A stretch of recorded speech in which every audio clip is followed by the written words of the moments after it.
जो अग्रवाल जी बहुत बेहतरीन काम कर रहे हैं, वह जोरदार तालियों से इनका अभिनंदन और जरा इनकी हौसला अफजाई किया जाए। किसी साथी का नाम रह गया हो तो मैं क्षमा चाहता हूं। सम्मानित मंच, सबसे पहले तो मैं अनिल चौधरी जी आपका दिल से स्वागत करना चाहता हूं। इस दिल्ली ने बहुत सी श्रृंखलाएं देखी है हमने दिल्ली प्रदेश के अध्यक्ष को, लेकिन ये श्रृंखला कुछ अलग थी और अलग है। इसकी वजह यह है कि आप एक ऐसे वक्त पर आए जब दिल्ली के पूरे हिंदुस्तान के साथ साथ दिल्ली पर एक बहुत बड़ा संकट था, कोरोना छाया हुआ था, लेकिन आपका जज्बा, आपने हार नहीं मानी। उसके अंदर भयभीत के अंदर जहां पर घरों से लोग निकलते नहीं थे, एक दूसरे से बात नहीं करते थे, अनिल चौधरी जी हम आपको मिलकर सलाम करते हैं। आप निकलकर लोगों के बीच में गए और कांग्रेस का नाम आपने रोशन किया और आप लोगों के बीच में सेवा करें। आज मैं आप तमाम लोगों की बात करना चाहता हूं। इन लोगों के साथ अनिल जी अन्याय हुआ है। जहां पर तमाम घरों के बीच में हमने रोजगार के लिए मुहिम चलाई थी, बेरोजगारी का मुद्दा उठाकर लोगों के बीच में घरों में गए थे। अनिल जी हम जिसके घर में गए और जहां पर चौखट खटखटाई, वहां पर जो है बूढ़ी आंखें रोती नजर आई। किसी ने कहा कि हमने अपने चूजा बेच कर अपने बच्चों को पढ़ाया, इसी आशा में कि झूठे वादा करने वाले कह रहे थे कि नौकरी देंगे, नौकरी देंगे। हमारे घर के अंदर कोई बच्चा रोजगार किसी को नहीं मिला। ये लोग आज से पूछ रहे हैं, ये बीजेपी से पूछ रहे हैं, ये आप पार्टी से पूछ रहे हैं, वो कहां है वो नौकरियां, कहां है हमारे लोगों के बच्चों के लिए भविष्य उज्जवल जिसकी आप बात किया करते थे। आज देने को क्या दिया इन्होंने? आज शराब के ठेके इन्हें खुलवा लिए हैं। हमारे नौजवान जिनके पास शिक्षित होकर रोजगार नहीं है, उनको आज ये ठेके देकर दे रहे हैं कि आज वो जो है गुमराह हो जाए राह से। लेकिन आज अनिल चौधरी जी आपके नेतृत्व के अंदर मैं बधाई देता हूं। आज से जब आपने शुरुआत की थी, ये कहा जाता था कि कांग्रेस का अस्तित्व खत्म होता जा रहा है, कांग्रेस दिखाई नहीं दे रही है। लेकिन जनाब, आपके चलने से, आपके साथ चलने से और आपके इरादे से आज इन तमाम कांग्रेस लोगों ने इस पार्टी का टीका लगा करके आगे बढ़े हैं और कांग्रेस फिर से खड़ी हो गई है। कांग्रेस के अंदर ताकत आ गई है। ये नौजवान आपकी तरफ देख रहा है और नौजवान ये लगातार आपके साथ निरंतर कंधे से कंधा मिलाकर आपके साथ चलेगा, क्योंकि आपकी नीति है कि आप गरीबों की सेवा करना चाहते हैं, गरीबों के दर्द को सुनना चाहते हैं, उनके दर्द को दूर करना चाहते हैं। हम सब हाथ जोड़कर ईश्वर से दुआ करते हैं कि आपकी दीर्घायु हो और जिस मकसद के आप आगे बढ़े हैं, और ये मकसद यही नहीं रुकेगा। सचिवालय पे कांग्रेस का झंडा लहराकर आपके नेतृत्व में फिर से सरकार बनेगी। बहुत बहुत धन्यवाद। जय हिंद, जय भारत।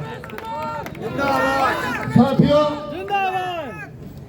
अब मैं आमंत्रित करूंगा हमारे इस क्षेत्र में आदरणीय अनिल चौधरी साहब। मैं आपको बताना चाहता हूं कि जिस दिन से हमारे क्षेत्र में मेहरौली जिला कांग्रेस कमेटी में एक महिला, और एक ऐसी महिला जिसने 24 घंटे मेहरौली जिले के एक कार्यक्रम में जाकर लोगों से बात की, लोगों की सभाओं में पहुंची, लोगों से मिली, ऐसी विधायक, ऐसी ऑब्जर्वर सैनी चौधरी जी को मैं प्रणाम करता हूं, नमन करता हूं और प्रार्थना करता हूं कि वो आए, हमें संबोधित करें।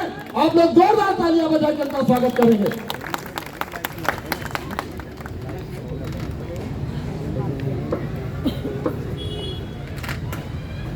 दिल्ली प्रदेश अध्यक्ष, बहुत ही जुझारू आपके नेता हैं जो आपके बीच में रात दिन काम कर रहे हैं, अनिल चौधरी जी, पूर्व में MP रहे भाई रमेश कुमार जी, आदरणीय विजय लोचन जी, आदरणीय शिषपाल जी, आदरणीय जगप्रवेश जी, धीरज बेसोया जी, आदरणीय राजवीर जी, आदरणीय राजेश चौहान जी, आदरणीय विष्णु अग्रवाल जी, आदरणीय सतीश गुप्ता जी, आदरणीय परवीन राणा जी, राजेंद्र तंवर जी, रसीदुद्दीन जी, मेरी बहन पुष्पा जी, ओमवती जी, हमारी महिला पूरी कांग्रेस, यूथ कांग्रेस और पार्टी के सभी नेता, सम्मानित मंच, पार्टी का एक एक करता। जैसे कि आप सभी जानते हैं, आज पूरे देश के अंदर हमारी अध्यक्ष आदरणीय सोनिया गांधी जी, हमारे नेता राहुल गांधी जी के निर्देश पर और दिल्ली के अंदर भाई अनिल कुमार जी के नेतृत्व में ये जन जागरण पोल खोल यात्रा शुरू की गई है। भाई अनिल कुमार जी दिल्ली के कोने कोने में जा रहे हैं, हम लोग हरियाणा में ये लड़ाई लड़ रहे हैं। जिस तरह से हमारे किसानों ने ये लड़ाई लड़ी, आज किसानों की जीत हुई। आप देखेंगे सरकार को झुकना पड़ा। कांग्रेस पार्टी ने हमेशा हमारे अन्नदाता का साथ दिया।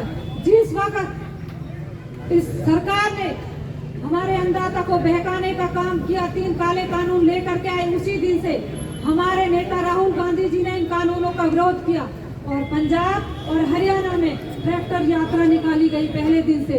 और राहुल जी ने कहा कि ये कानून इस सरकार को झुकना पड़ेगा और वापस लेने पड़ेंगे। इस सरकार ने क्या किया, काम किया है, हमेशा लोगों को बहकाया, चाहे देश की सरकार हो, चाहे आपके दिल्ली प्रदेश की सरकार हो, इन्होंने लोगों को बहकाया है। हम सभी लोगों को, पार्टी के एक एक नेता, एक एक कार्यकर्ता को लोगों के बीच में जाना है, घर घर जाना है और इनकी पोल खोलनी है। आप देखेंगे कभी नोटबंदी के नाम पे, कभी जीएसटी के नाम पे, कभी 3 काले कानून लेकर के आए, लोगों को बहकाने का काम किया है। तो मैं यही कहना चाहूंगी, ज्यादा कुछ नहीं कहूंगी, समय बहुत हो चुका है। आप बहुत देर से यहाँ बैठे हुए हैं, भाई अनिल कुमार जी भी अपनी बात रखेंगे। मैं यही कहूंगी, जिस तरह से महंगाई बढ़ती जा रही है रात दिन, आजकल लोगों को घर चलाना कितना मुश्किल हो गया। सरसों का तेल कहाँ पहुँच चुका है, गैस के दाम, खाने पीने की सभी चीजें महंगी हो चुकी हैं, डीजल पेट्रोल का रेट कहाँ पहुँच चुका है। तो जिस तरह से हमारे किसानों ने लड़ाई लड़ी, कांग्रेस ने साथ दिया। आज कांग्रेस जनता के बीच में है, जनता के साथ है, जनता दुखी है, परेशान है। तो हमें ये महंगाई के लिए भी लड़ाई लड़नी पड़ेगी और इस सरकार को झुकना पड़ेगा और ये महंगाई कम करनी पड़ेगी। आपके बीच में इतने जुझारू नेता है, भाई अनिल कुमार, अनिल चौधरी जी, भाई हमारे राजेश चौहान जी, आपकी लड़ाई दिल्ली के अंदर लड़ रहे हैं, तो आप इनका साथ दें, मजबूती से खड़े रहें और जल्दी सरकार को देश से भी प्रदेश से भी चलता करना है और कांग्रेस को मजबूत करना है, कांग्रेस को लाना है। मुझे भी हरियाणा से हमारी ऑल इंडिया की अध्यक्ष सोनिया जी ने यहाँ पर भेजा है, मैं उनका धन्यवाद भी करूंगी। और निगम के चुनाव तक मैं आपके बीच में हूँ, अभी टाइम पड़ा है, लेकिन आपने निगम जीतना है, फिर पार्लियामेंट जीतनी है और विधानसभा जीतना आपके लिए बहुत आसान हो जाएगा। तो मैं यही कहूंगी कि आप कांग्रेस का साथ दें, राहुल गांधी जी का साथ दें और भाई अनिल कुमार जी का साथ दें। इसी के साथ आपका बहुत बहुत धन्यवाद, नमस्कार, जय हिंद। आपके मुख्यमंत्री दिल्ली का कबाड़ा करके, दिल्ली को कूड़े का ढेर बना करके आज पंजाब भाग रहे हैं। आप लोगों को पंजाब में भी जाकर इसकी पोल खोलनी है। इसी के साथ धन्यवाद, नमस्कार।